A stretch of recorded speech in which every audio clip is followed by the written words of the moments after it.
Hi friends. నేను ఆ అమ్మాయిని ప్రేమించాను. ఆ అమ్మాయి అంటే చాలా ఇష్టం, గౌరవం.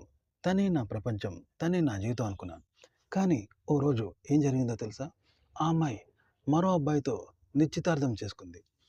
నేను చాలా ఆశ్చర్యపోయాను. ఎందుకంటే 2 సంవత్సరాల ప్రేమ, 2 మనసుల కలయిక. ఇది విడిపోదు అనుకున్నాను.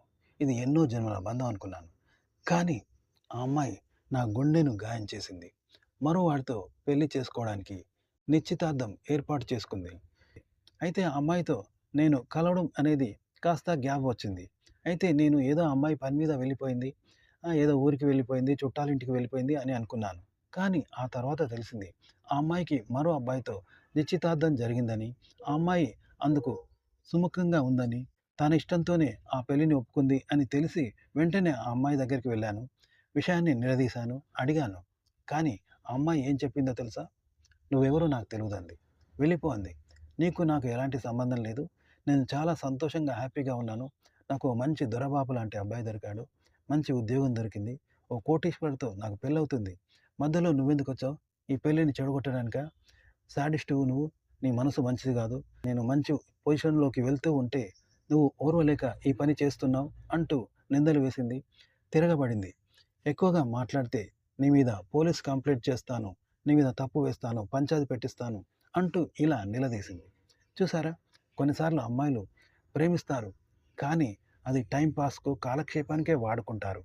చివరికి పెద్దవాళ్ళు కుదిర్చిన సంబంధం లేదా కోటీశ్వరుడు, డబ్బున్నవాడు, మంచి ఉద్యోగస్తుడు వచ్చిన తర్వాత ఆ పెళ్ళికి ఒప్పేసుకొని అబ్బాయిని ఇలా వదిలేసి వెళ్ళిపోతూ ఉంటారు. కాబట్టి జాగ్రత్తగా ఉండండి ఫ్రెండ్స్. అందరూ అమ్మాయిలు నిజమైన ప్రేమికులు కాదు. అయితే అమ్మాయిలు నిజంగా ప్రేమిస్తారు. అమ్మాయిల ప్రేమలో నిజం ఉంది. నేను ఒప్పుకుంటాను.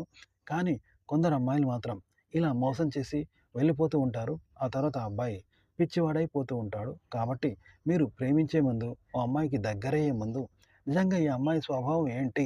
ఎలాంటిది? ఓ సమయంలో నన్ను మోసగిస్తుందా? అని ఓసారి ఆ అమ్మాయిని గమనించండి. ఆ తర్వాతే ముందడుగు వేయండి. ఎందుకంటే ప్రేమలో ఉన్నప్పుడు ఇవన్నీ తెలియవు. ఆ అమ్మాయి దేవతలాగా అనిపిస్తుంది. అమ్మాయి ప్రపంచం అనుకుంటాం, సర్వస్వం అనుకుంటాం.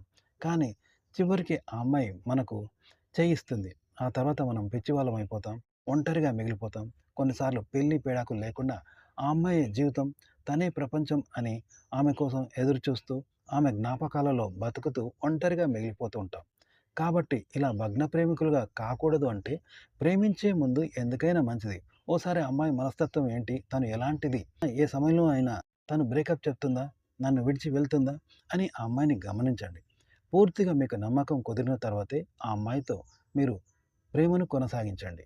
Okay friends. ఎవరైతే ఒక అమ్మాయిని డీప్‌గా లవ్ చేస్తున్నారో అలాంటి వాళ్ళు ఒకసారి ఇలా అమ్మాయి మీద ఒకసారి కన్నేయండి.